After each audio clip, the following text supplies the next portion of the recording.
Welcome to our literary journey. Hello, dear listeners. Today I bring you a story that transcends time, a narrative about a young woman who discovered that true value does not reside in external beauty, but in the strength of character and the generosity of the heart. In times when appearances still dictated destinies, a brave soul dared to rewrite society's rules. Imagine an era where being different meant being invisible, where a daughter without grace was considered a family burden. But what if that same young woman held within herself the key to transform not only her own life, but an entire community? A story where love is born from mutual admiration, where true nobility reveals itself through compassion. Before we begin, tell me, where are you watching us from? Leave your city in the comments. And don't forget to subscribe to the channel and leave that like so more people can discover these stories that warm the heart and nourish the soul. Now, let us embark together on this journey. April 1879, Vassouras, Paraíba Valley. An era of transformations where imperial Brazil walked between secular traditions and the winds of modernity. April rain drummed on the colonial tiles of Silver Farm like impatient fingers on a mahogany table. Through half-open shuttered windows, the hot vapor of wet earth carried the sweet and bitter aroma of ripe coffee, mingled with the perfume of jasmines that Rosa, the late wife of the neighboring baron, had planted years before. Teodoro Silva held between trembling hands a cream paper letter, sealed with the Santos de Bananal coat of arms. The envelope carried the weight of hopes and the omen of changes he dared not imagine. At 52 years old, this once proud man now curved his shoulders under the weight of debts that grew like weeds after rain. Donna Mariana, his wife, watched him from the faded burgundy velvet sofa, while their 3 daughters embroidered in silence. Esperanza, the eldest, aligned stitches with the precision of one who always knew that beauty was her currency. Conceição fingered silent melodies on the fabric, as if rehearsing the waltzes she played on piano during evening soirees. And Felicidade, the youngest, sewed with gentle gestures, her brown eyes reflecting a wisdom that disturbed those who observed her carefully. "What does the letter say, Teodoro?" Mariana's voice cut through the silence like a sharp blade.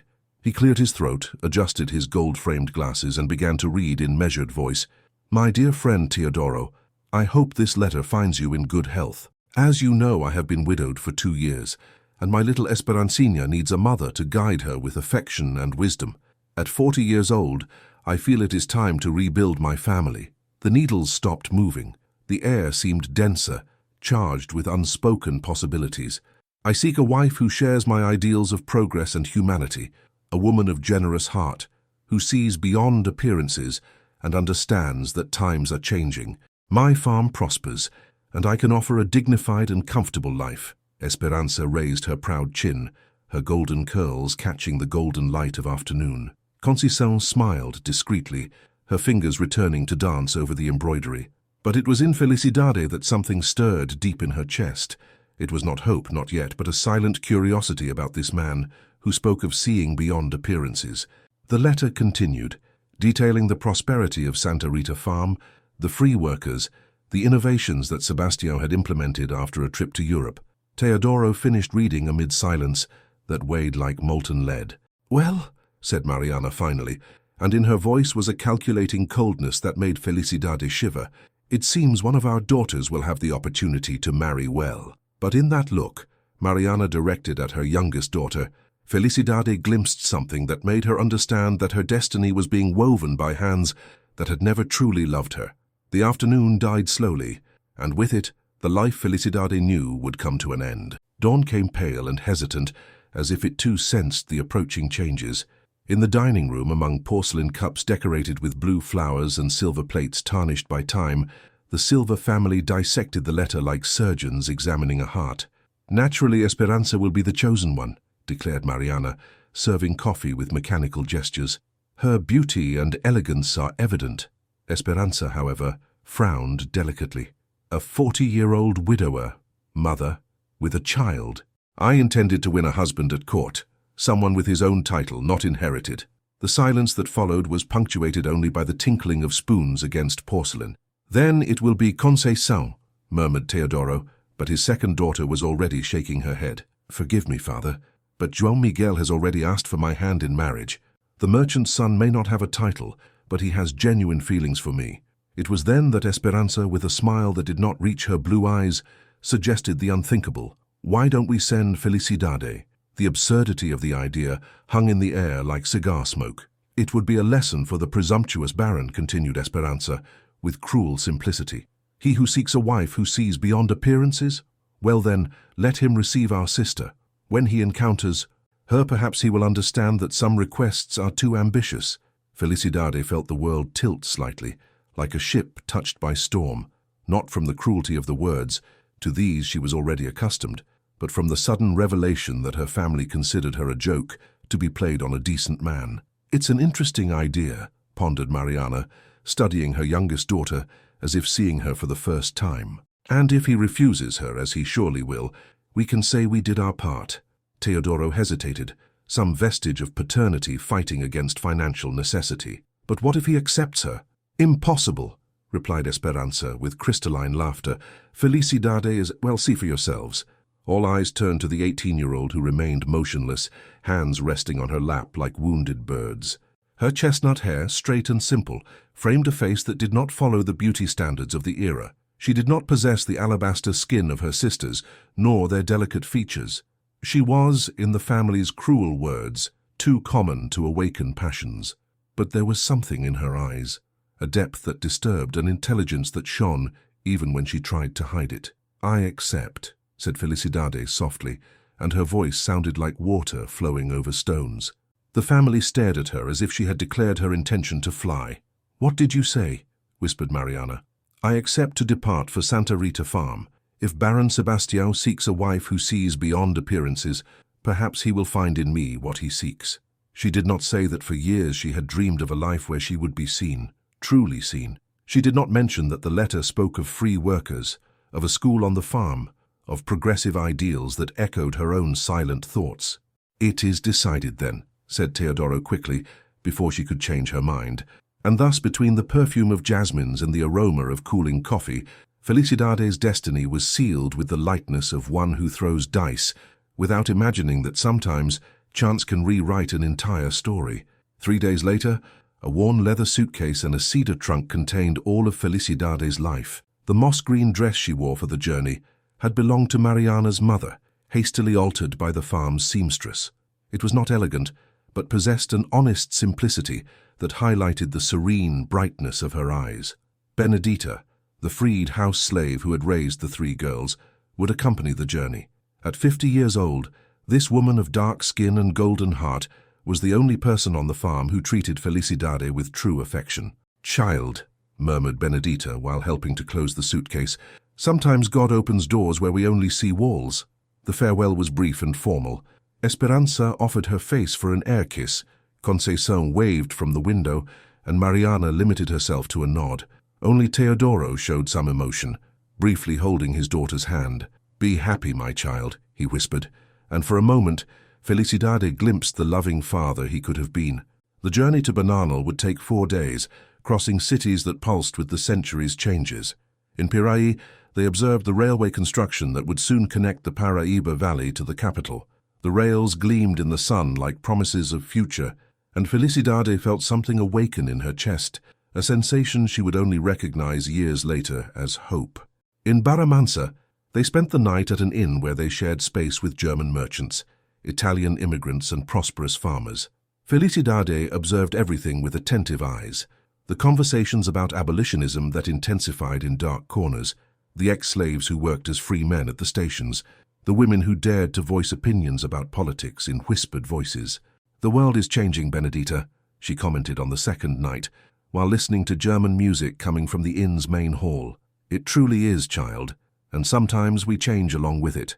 The landscape transformed with each league traveled. The green mountains of the Paraíba Valley rose majestically, covered with coffee plantations that undulated like an emerald sea. The air carried different aromas, red earth, wildflowers, and something indefinable that smelled of possibilities. On the afternoon of the 4th day, they sighted the gates of Santa Rita Farm. Different from other properties they had seen along the way, this one possessed an almost European organization. The workers' houses were larger and better maintained. There were planned gardens and a construction that appeared to be a school. Look at this, murmured Benedita, impressed. This man is not like the others. Felicidade felt her heart accelerate, but not from nervousness. It was something deeper, the presentiment that her true life was about to begin. The coach stopped before the big house, a solid two-story construction with a wide veranda and windows that seemed to smile at visitors. And there, descending the stairs with naturalness, came a man who bore no resemblance to the image Felicidade had formed of a widowed baron. Sebastião de Santos was tall and slender, with chestnut hair slightly grayed at the temples and eyes that shone with genuine intelligence. He wore simple but good-quality clothes, and there was in his gestures an elegance that needed no titles to make itself known. "Miss Felicidade," he said, offering his hand to help her down from the coach, "welcome to Santa Rita Farm." And when their eyes met, Felicidade understood that this man truly saw beyond appearances. The big house breathed an atmosphere different from everything Felicidade had known. The rooms were spacious and airy, decorated with solid furniture without ostentation. On the walls, paintings showed European landscapes alongside family portraits, and there were books everywhere, not just lined up on shelves but scattered on tables as if constantly consulted. Sebastião led her to the sitting room, where a silver tray awaited with aromatic coffee and still warm biscuits. The elegant simplicity of the environment spoke of a man who valued comfort above pomp. "I hope the journey was not too tiring," he said, serving coffee with his own hands. "The valley roads still leave much to be desired, though the railway promises to change that soon." Felicidade observed him discreetly while he spoke. There was in his gestures a naturalness that calmed her, and in his voice a respectful tone she had never heard from other men in the family. "The journey was enlightening," she replied softly. "I could observe the changes coming to our country." Sebastião's eyes lit up. "Necessary changes, I would say. The world can no longer sustain certain traditions that do not honor human dignity." They conversed for hours about topics Felicidade had never dared approach at home: the imminent abolition, social transformations, books arriving from Europe bringing new ideas. Sebastião showed surprise at the depth of her knowledge, obtained through furtive readings in her father's library. "Rosa, my late wife, also possessed this thirst for knowledge," he commented with a melancholic smile. "She was the daughter of German immigrants and brought concepts here that seemed revolutionary at the time." "Concepts such as?" asked Felicidade, genuinely interested. "Education for all, regardless of origin, dignified and remunerated work. The idea that a farm can be prosperous without depending on others' suffering." Sebastião then took her to see the property. Santa Rita Farm was a microcosm of his progressive ideas. Free workers lived in their own houses, with gardens and livestock. There was a small school where children, offspring of colonists and ex-slaves, learned to read and write together. An infirmary attended to all residents free of charge.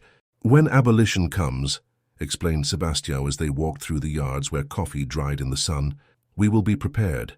Our workers already know their value and know they are respected here." Felicidade listened, fascinated, feeling like someone who had finally found her native tongue. This man's ideas echoed thoughts she had kept secret for years. At day's end, when they sat on the veranda to watch the sunset tinge the coffee plantation's gold, Sebastião said softly, "I must confess, Miss Felicidade, that you are not exactly what I expected." Her heart contracted, preparing for another disappointment. "You are much more interesting," he completed with a sincere smile. "Your ideas, your way of seeing the world." Rosa would have been delighted to meet you, and it was in that moment, with the perfume of jasmines carried by the afternoon breeze and the distant sound of children playing at the farm school, that Felicidade understood she had found not just a man, but a world where she could truly be herself. Night came gently, and with it, the promise that some journeys lead exactly where we need to be. The following morning brought with it the arrival of Esperancina. The 8-year-old girl appeared on the breakfast veranda like a delicate apparition, with curly blonde hair and blue eyes that held sadness too mature for her age. She wore a white embroidered dress that Felicidade recognized as German in origin by the refined details of the stitching. "Esperancina," said Sebastião tenderly, "come meet Miss Felicidade." The child approached slowly, studying the visitor with the seriousness of one who had learned early to distrust changes. She made a perfect curtsy as she had been taught, but her eyes remained cautious. "Guten Tag, Fräulein," she said in perfect German, before translating to Portuguese. "Good morning, miss." Felicidade smiled, touched by the girl's formal education. "Good morning, Esperancina. What beautiful languages you speak." "Mama taught me," the child replied simply, and a shadow passed through her eyes. She said intelligent women should know the world beyond Brazil's borders. During breakfast, Sebastião explained that Rosa had insisted on giving their daughter a comprehensive education. Esperancinha spoke German and Portuguese fluently, could read and write in both languages, and possessed knowledge of arithmetic and geography that surpassed many adults. "Rosa believed that education was the greatest inheritance we could leave our daughter," he said, caressing the girl's golden hair, "especially in an era when women will need to conquer their own places in the world." Felicidade observed the interaction between father and daughter with growing admiration. There was genuine love there, tempered by the concern of a man trying to be both father and mother simultaneously. "Esperancinha," she said gently, "would you like to show me your books?" The girl's eyes lit up for the first time. "Do you like to read?" "Very much. And I always wanted to meet someone who knew German." The afternoon passed magically. Esperancinha showed her treasures, German storybooks that Rosa had brought from Europe, notebooks where she practiced calligraphy in 2 languages, drawings she made of garden flowers. She was an extraordinarily intelligent child, but carried the weight of loneliness like an invisible burden. "Mama planted all the jasmines," explained Esperancinha as they walked through the garden. "She said flowers were like memories. Even when the person leaves, the beauty she planted continues growing." Felicidade felt her eyes well up. This child had lost not just a mother, but a mentor and friend. "Your mama was very wise," she said, "and see how the jasmines are blooming. She continues caring for you through them." Esperancinha looked at her with renewed attention. "Papa said you might come live with us." "Perhaps," replied Felicidade honestly. "That would depend on many things, but I can make you a promise. While I am here, you will have a friend." The girl extended her small hand. "Freunde?" Felicidade squeezed it warmly. "Freunde, friends." That night, during dinner, Sebastião observed with attentive eyes how Felicidade related to his daughter. There was no forced condescension or excessive artificial sweetness. She treated Esperancinha as a whole person, respecting her intelligence and honoring her pain. "You have the rare gift of finding the right language for each heart," he commented when Esperancinha retired to sleep. "Or perhaps," replied Felicidade thoughtfully, "I recognize in her something I myself know well." "And what would that be?" "The feeling of being different in a world that values uniformity." Sebastião studied her in the candlelight that illuminated the dining table, and in that moment understood he had found not just a possible wife, but someone who could love his daughter with the same depth that Rosa had loved. Outside, the jasmines perfumed the night with their eternal sweetness, and 2 lonely souls began to discover they no longer needed to walk alone. The 3rd day brought a surprise that would forever change Felicidade's perception of her own capacity. Sebastião appeared at breakfast with a mischievous smile and an unexpected invitation. "Do you know how to ride, Felicidade?" She blushed slightly. "I never had the opportunity to learn." "Then today will be your first lesson. There is someone who would very much like to meet you." In the farm stables, among Arab horses with lustrous coats and gentle work mares, was she, Liberdade, a chestnut mare of medium build, with intelligent eyes and a mane that shone like polished copper. "Rosa chose her and gave her this name," explained Sebastião, caressing the mare's silky muzzle. "She said a name carries destiny." Liberdade whinnied softly, as if understanding she was being introduced. Felicidade extended her hesitant hand, and the mare sniffed it delicately before allowing herself to be petted. "She likes you," observed Sebastião. "Rosa always said Liberdade knew how to recognize gentle souls." The first riding lesson was a revelation. Mounted on Liberdade, with Sebastião walking alongside holding the reins, Felicidade felt herself literally elevated above her imaginary limitations. The farm's view gained new perspective from atop the mare's back. "Like this," said Sebastião with infinite patience. "Let yourself move with her. The mare feels your tension." When Felicidade finally relaxed, something magical happened. Liberdade began to walk naturally, and rider and mount found a harmonious rhythm. It was as if all her doubts about her own worth dissolved in the mare's fluid movement. "Extraordinary," murmured Sebastião. Rosa took weeks to achieve this. In the following days, the rides became sacred rituals. Sebastião showed Felicidade every corner of the farm. The yards where coffee dried in the sun in golden grains, the workshops where skilled workers repaired equipment and created furniture, the small processing factory that Rosa had insisted on modernizing. "Look," he said, pointing to the steam machine that processed the grains. "Rosa brought this idea from Germany. She said we couldn't compete with the world using last century's methods." Felicidade absorbed each piece of information eagerly. She discovered she possessed a naturally organized mind and a sharp eye for details. When Sebastião showed her the accounting books, she immediately perceived possibilities for improvement. "These records could be more efficient," she commented timidly. "If we organized by categories and established a color system—" "Show me," he said, genuinely interested. For hours, Felicidade worked on the records, creating a system that would facilitate control of production and expenses. Sebastião watched, fascinated as her mind worked. Methodical but creative, practical, without losing sight of the whole. "Rosa would be impressed," he said finally. "She always dreamed of finding someone who understood that a farm is not just land and coffee, but a living organism that needs care in every detail." "Is that what you see when you look at the farm?" asked Felicidade. "That's what I learned to see through Rosa's eyes, and now through yours."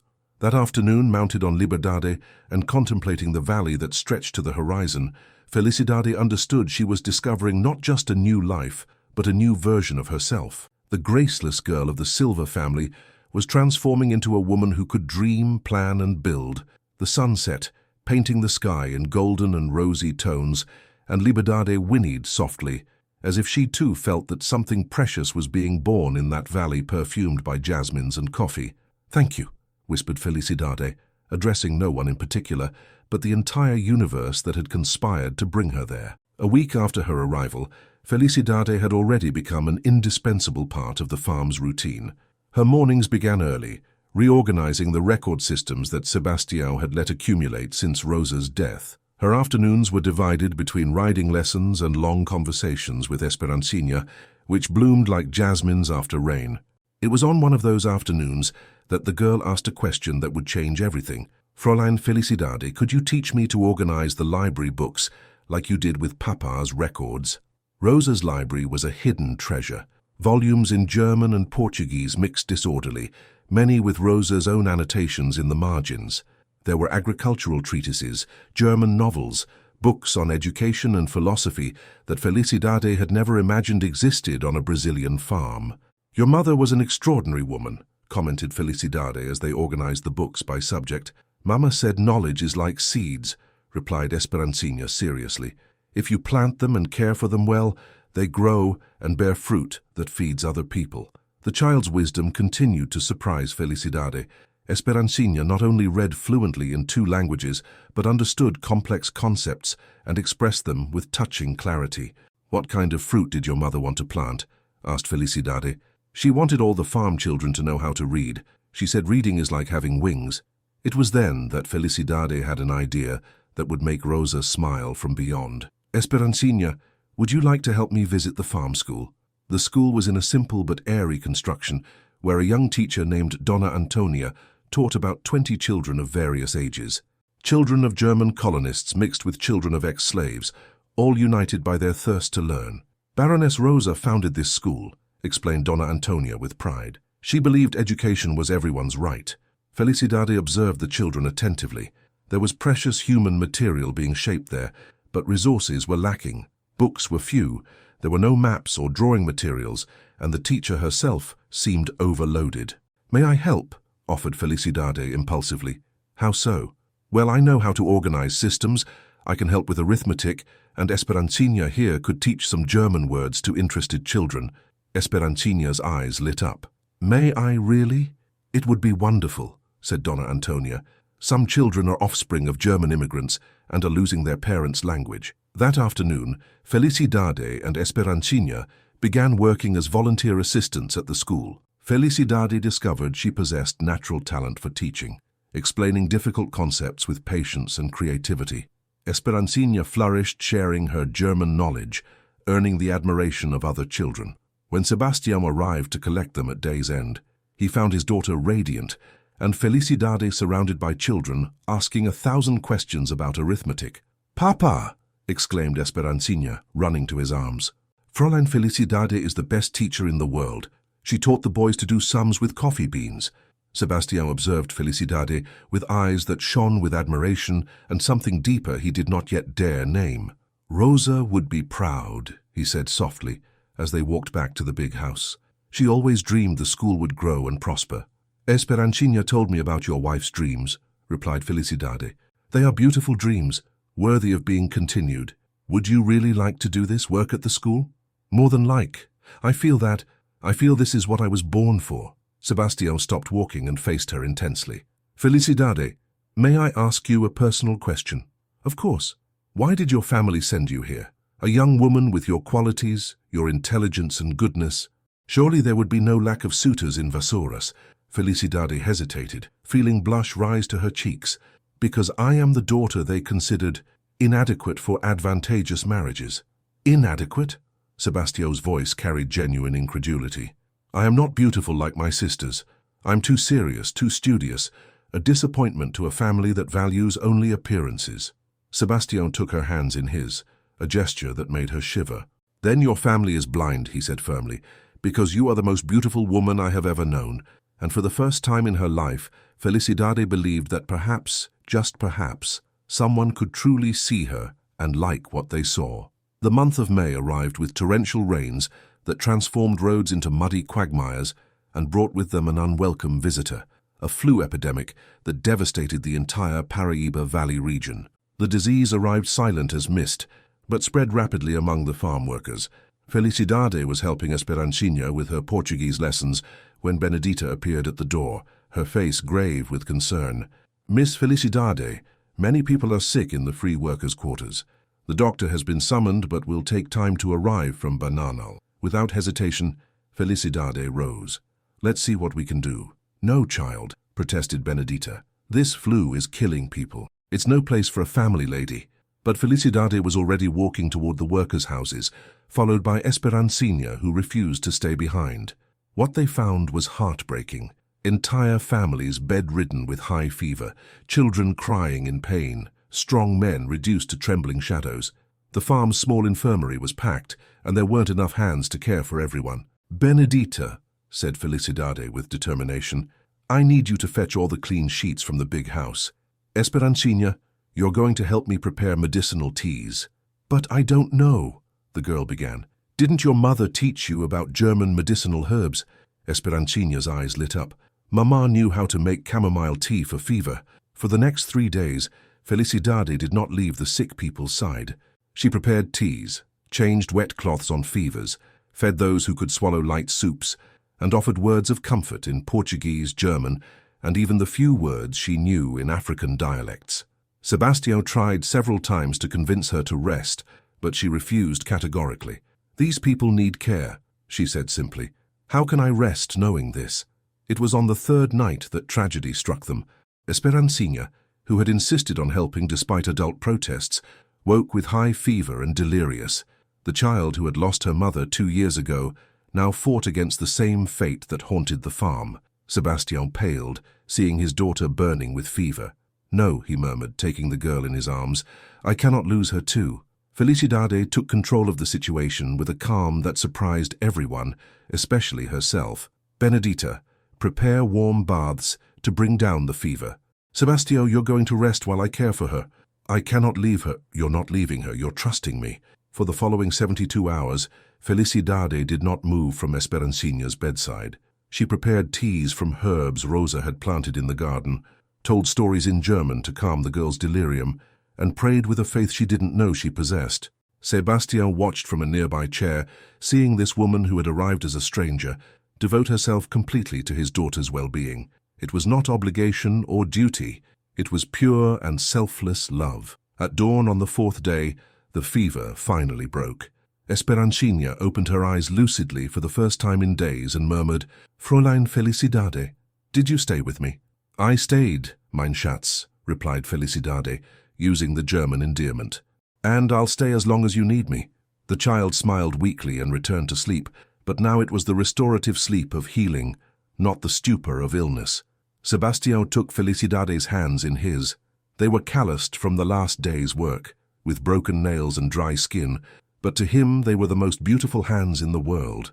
You saved my daughter, he said with choked voice. We saved her, she corrected. Esperancina is strong like her mother. Felicidade, he said then, with an intensity that made her tremble. I love you. These were not romantic words spoken in moonlight, nor flowery declarations amid perfumed gardens. They were words born of deep admiration, recognition of a kindred soul, love that grows when we see someone give their best without expecting anything in return. I love you too, she replied simply. And for the first time in her life, Felicidade understood what it meant to be loved for who she truly was. Outside, the epidemic began to recede, but inside that room, perfumed by jasmines and medicinal herbs, a true love had been born from the most difficult test two hearts can face together. Spring arrived in the Paraíba Valley, painting the world tender green and gold, as if nature wanted to celebrate the farm's recovery. The epidemic had passed, leaving behind not just relief, but a more united community and a family that had discovered itself through mutual care. Esperancina had recovered completely and now followed Felicidade like an affectionate shadow, calling her Minha zweite Mama, my second mama. The girl had found in the young woman not a substitute for Rosa, but a new form of maternal love, built on companionship and genuine affection. That September morning, Sebastião asked Felicidade to accompany him to a special place. They rode trails she had not yet known, climbing the mountain slope until they reached a small private cemetery, where a simple but elegant headstone marked Rosa Santos's resting place. I bring all important decisions to talk with her, explained Sebastião, kneeling to arrange the fresh flowers he always kept on the grave. Rosa was my conscience, my counselor, my best friend. Felicidade remained respectfully silent, understanding the moment's solemnity. Rosa, said Sebastião softly, addressing the headstone as if his wife could hear him, I brought Felicidade here because I need you to know I found someone capable of continuing what we began together. Someone who loves our daughter as you would love her, who sees our farm as a place of hope, not just profit. The words flowed like spring water, charged with love and respect. She didn't try to take your place, Rosa. She created her own place, honoring your memory without trying to imitate you. Esperancina is happy, our school prospers, and our workers respect her because she treats them with the same dignity you always showed. Sebastião then turned to Felicidade, who felt silent tears streaming down her face. Felicidade, my love for you doesn't diminish or insult Rosa's memory. It's a different love built on different foundations, but equally true. Rosa taught me that the heart has no limited capacity.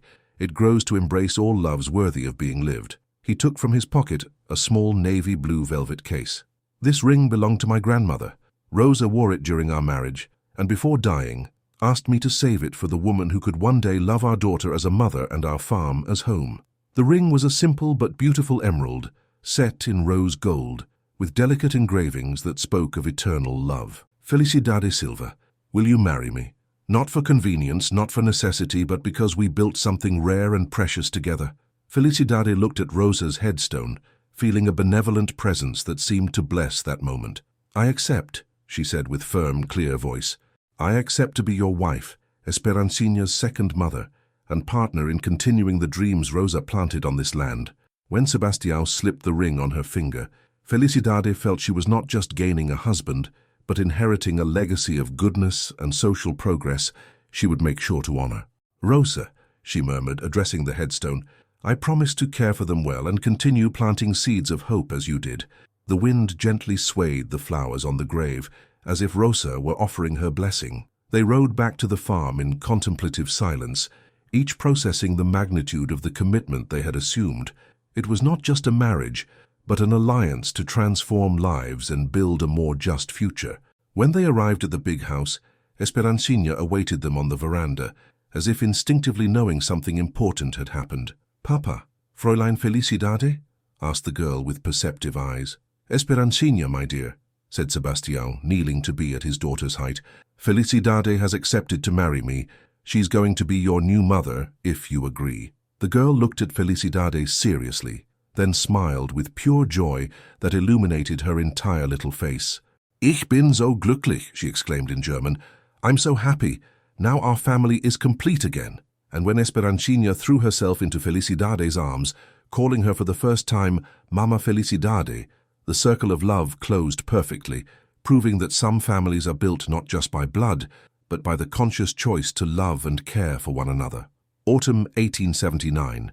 arrived golden and generous, bringing with it harvest time and the date chosen for the wedding. Different from traditional nuptials of Brazilian high society, Sebastião and Felicidade planned a ceremony that would reflect their progressive values and the mutual respect that united them. Preparation took over the entire farm. The chapel Rosa had ordered, built for the workers, was decorated with flowers cultivated in the big house gardens, white jasmines mixed with German roses, sunflowers that Esperancina had planted especially for the occasion, and flowering coffee branches that symbolized shared prosperity. The wedding dress had been an emotional decision. Rosa, providently, had left her dress stored with specific instructions that it should be worn by the next lady of the farm. Made of white silk with delicate German lace, it needed only small adjustments to fit Felicidade perfectly. Mama wanted her dress to bring joy to another bride, explained Esperancina, while helping arrange the veil's lace. She said clothes hold happy memories and can pass that happiness forward. On the wedding morning, an unexpected surprise awaited Felicidade. An elegant carriage stopped before the big house, and from it descended a known figure, Conceição, her sister, accompanied by husband João Miguel. "I came to represent the family," said Conceição, somewhat embarrassed. "Father couldn't travel because of business, but sent his blessing." Felicidade received her sister with courtesy, but without the effusiveness Conceição might have expected. Past wounds had healed, but left invisible marks. "Felicidade," murmured Conceição privately, "I need to ask your forgiveness. We didn't imagine that you would be so happy, that you would find such an admirable man." "No forgiveness needed, Conceição. What you saw as punishment became the greatest blessing of my life." The ceremony was marked by its elegant simplicity and revolutionary inclusion of all farm residents. Free workers, ex-slaves, German colonists and their families occupied chapel benches alongside the small group of local high society guests. Father Martinez, a young man influenced by the church's social ideas, conducted the ceremony in Portuguese and German, honoring Rosa's memory and blessing the new union. Esperancina, radiant in her light blue dress, carried the rings on a pillow embroidered by herself. "Sebastião," said the priest when the moment for vows arrived, "do you accept Felicidade as wife, companion in building a more just and compassionate world?" "I accept," he replied with firm voice, "and promise to honor not just our union, but the ideals we share." "Felicidade, do you accept Sebastião as husband, partner in continuing the legacy of hope Rosa planted on this land?" "I accept," she said, looking into the eyes of the man who had transformed her life, "and promise to be worthy of the trust he places in me." When they exchanged rings, a choir of children from the farm school sang a German song Rosa had taught, their pure voices echoing through the chapel like ancestral blessing. The celebration that followed was a reflection of the farm they had built together. Long outdoor tables, where masters and workers shared the same food, music that mixed German waltzes with Brazilian folk songs, and dances that brought different cultures together under the same starry sky. João Miguel, Conceição's husband, approached Sebastião during the celebration. "Sir Baron, I confess I came here with prejudices. I thought I would find a marriage of convenience. But I see true love and something even rarer, a shared life project." "That's exactly it," replied Sebastião, smiling. "Felicidade didn't marry me despite my ideals, but because of them." When the celebration ended and guests departed, Esperancina fell asleep in Felicidade's lap, exhausted from so much joy. Sebastião carried his daughter to her room, and when he returned, found his wife on the veranda, contemplating the farm that was now also hers. "Any regrets?" he asked softly. "None," she replied with conviction. "For the first time in my life I feel I am exactly where I belong. And I," he said, kissing her forehead, "feel Rosa is smiling at us." That night, under a sky full of stars and perfumed by Rosa's eternal jasmines, two dreamers sealed not just a matrimonial union, but an alliance to transform the world, one life at a time. The crescent moon illuminated the mature coffee plantations, ready for another harvest, symbolizing that some loves, like the best crops, grow slowly but produce fruit that feeds generations. Winter 1880 brought news that came from Vassouras, like echoes of a past life. Benedita, who maintained correspondence with friends from the old farm, received a letter that left her hands trembling and her heart divided between sadness and bitter irony. "Miss Felicidade," she said one morning while they prepared preserves in the big house kitchen, News arrived about your family. Felicidade, now Baroness de Santos for almost a year, raised her eyes from the jam jars she was labeling with careful calligraphy. What kind of news, Benedita? Your father went completely bankrupt, lost the farm, the townhouse, everything. They're living in a small rented house depending on relatives' charity. Felicidade's heart contracted, not with joy at destiny's revenge, but with genuine compassion. Even after all the cruelty she had suffered, she couldn't feel pleasure in her family's suffering. And my sisters? She asked softly. Esperanza remains unmarried. They say she refused so many suitors waiting for a nobility title that now, at 25, no one courts her anymore. Conceição is well married, but her husband lost much money lending to your father. Benedita hesitated before continuing. Your mother sent to ask if you would receive the family here at the farm. The silence that followed was interrupted only by the preserve bubbling on the stove. Felicidade continued labeling jars, her steady hands not revealing the storm of feelings that agitated in her chest. What would you answer, Benedita? The former house slave, now respected housekeeper, chose her words carefully. Child, your heart was always bigger than the grudges they tried to plant in it. But generosity doesn't mean accepting being trampled again. That afternoon, Felicidade talked with Sebastião about the situation. They walked through gardens where winter roses bloomed timidly, while Esperancina played with the school children. What does your heart tell you? He asked after hearing the whole story. That I cannot abandon them to their fate despite everything.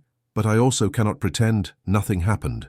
Sebastião took her hands in his, a gesture that had become a ritual of intimacy between them. Rosa always said true nobility reveals itself when we have power over those who hurt us. We can choose to be cruel or magnanimous. But there's a difference between magnanimity and allowing ourselves to be used again. Exactly. What proposal would you make? Felicidade thought long before responding. I would offer them a house on the farm, honest work, and the chance to rebuild their lives with dignity, but not as parasites or privileged guests, as people who need to learn the value of work and humility. The answer came 2 weeks later. Teodoro, humiliated but needy, accepted the offer with gratitude. Mariana and Esperanza, however, indignantly refused the idea of working like commoners. Only Conceição and her husband showed genuine interest in the possibility of starting over. The day Teodoro arrived at Santa Rita Farm, Felicidade received him on the big house veranda with formal courtesy. The man who had once been a prosperous farmer was visibly aged, bent not just by years, but by the weight of mistakes. Daughter, he said with choked voice, I came to ask your forgiveness. It's not necessary, Father. The past is where it should be, in the past. But I need you to know I repent, not of the decision to send you here, because I see it was your salvation, but of the cruel way we treated you for years. Felicidade studied her father's face, looking for signs of sincerity.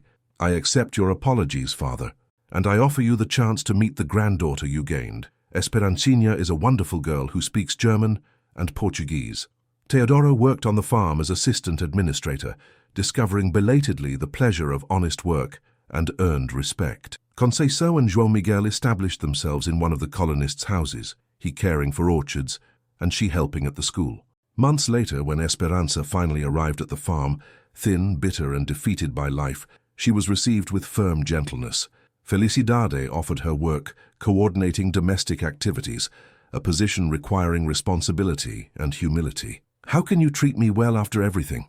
Asked Esperanza one afternoon, while folding sheets beside the sister she had despised.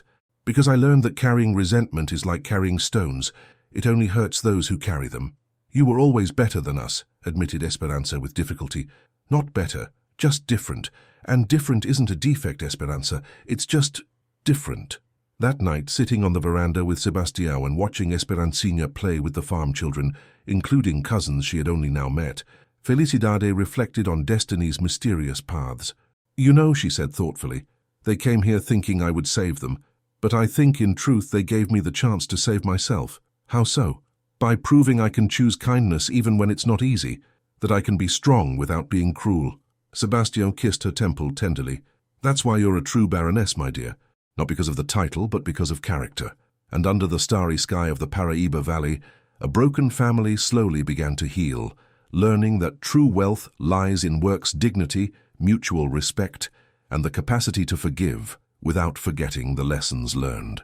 2 years had passed since the wedding, and spring 1881 found Santa Rita Farm flourishing like a garden cultivated by loving hands.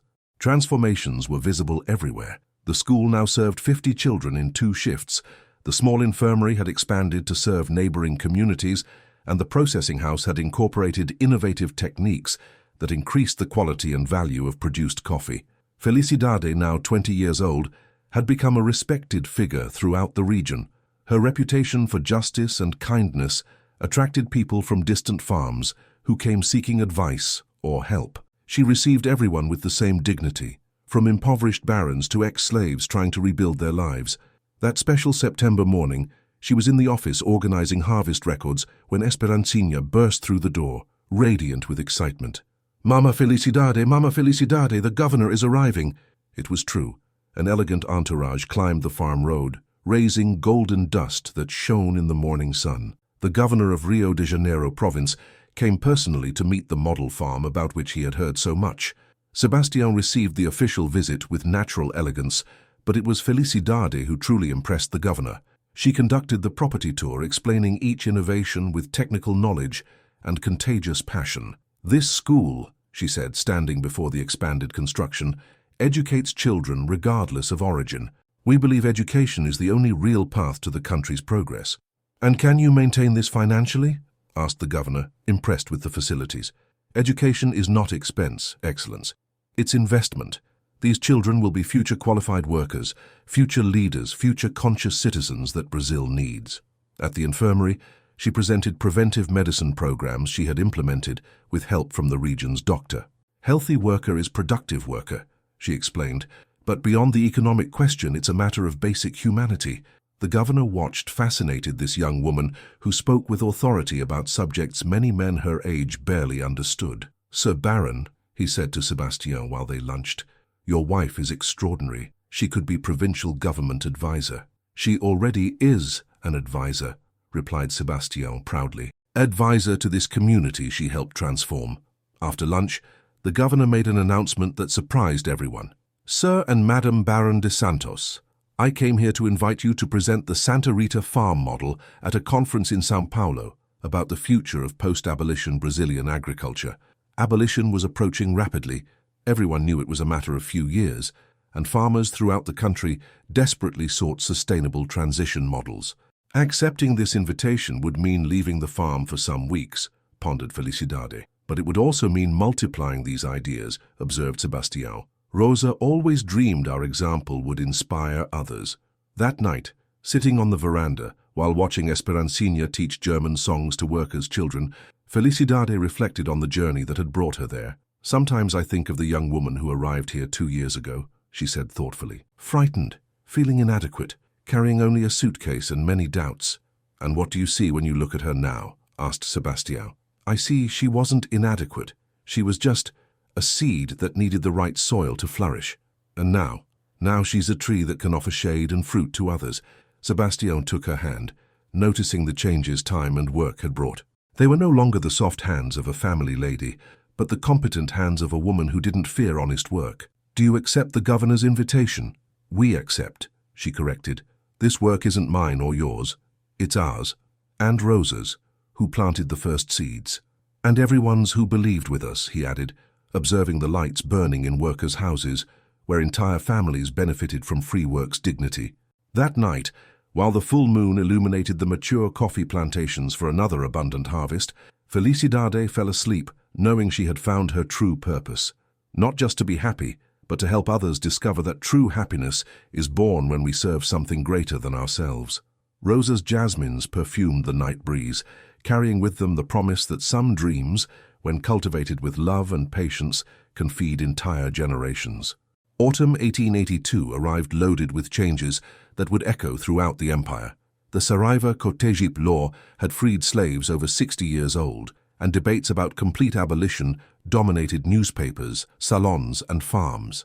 At Santa Rita Farm, these discussions didn't cause anxiety, they caused hope. Felicidade was in her 8th month of pregnancy when she received a letter that made her tremble. The envelope, sealed with the imperial coat of arms, brought an unexpected summons.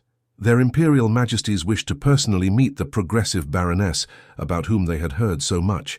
"Is it an invitation or an order?" she asked Sebastião, holding the letter with hands she couldn't keep steady. "With their Majesties the difference is subtle," he replied, smiling. "But look on the bright side. Our little farm caught the attention of the court itself. The trip to the capital would be impossible given her condition, but the couple sent a detailed report about their experiences with free labor, universal education, and social medicine.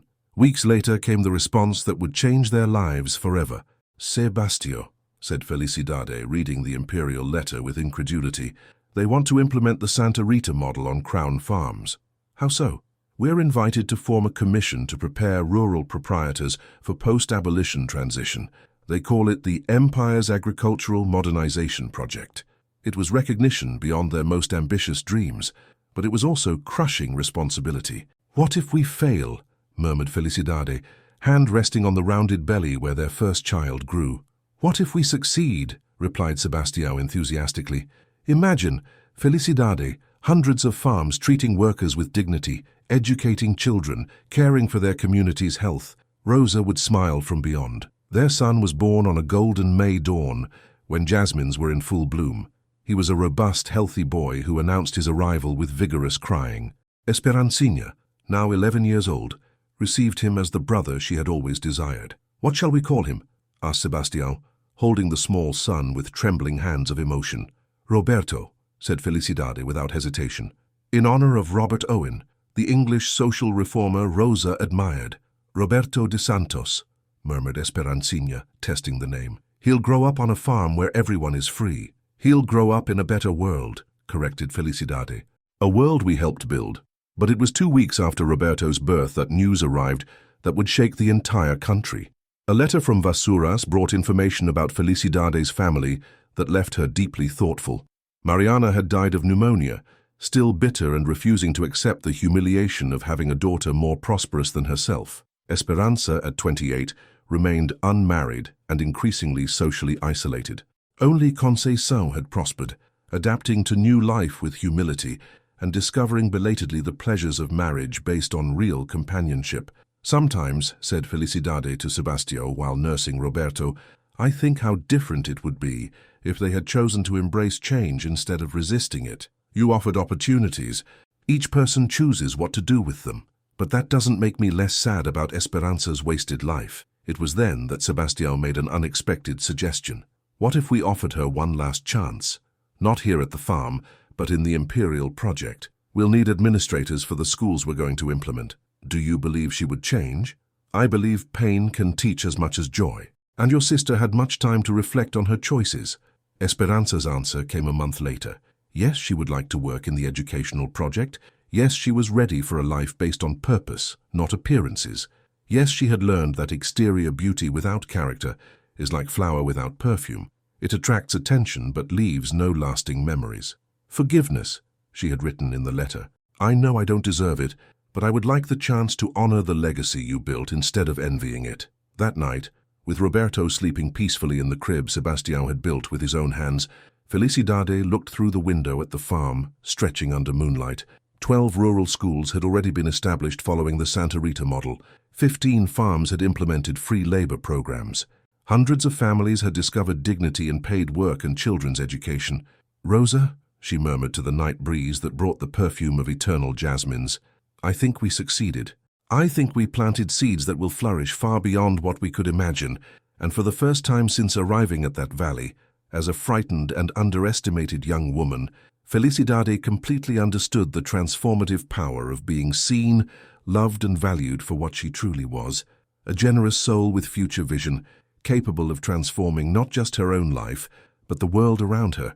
The echo of her personal transformation had become a symphony of social change, proving that sometimes a single life lived with purpose can alter an entire nation's destiny. December 1888. Brazil awoke free. The Golden Law, signed by Princess Isabel just 7 months before, had finally abolished slavery, and the entire country reorganized for a reality that at Santa Rita Farm had been lived for almost a decade. Felicidade, now 27 years old, contemplated from the big house veranda a scene that summarized her entire journey.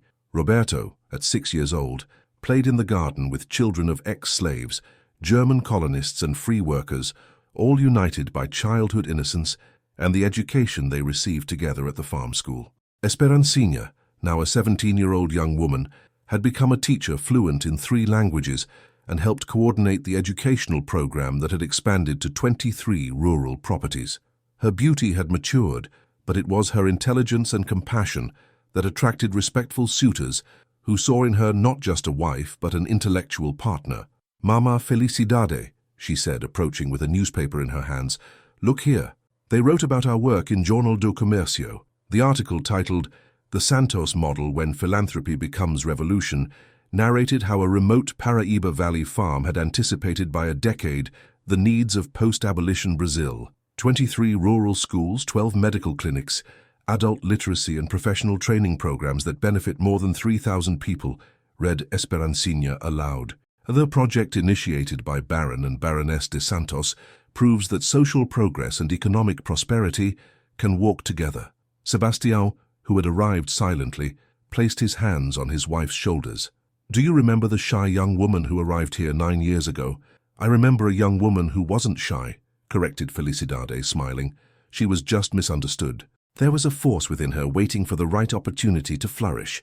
And now she's a woman who discovered her true value never depended on others' approval, but on the capacity to contribute to something greater than herself."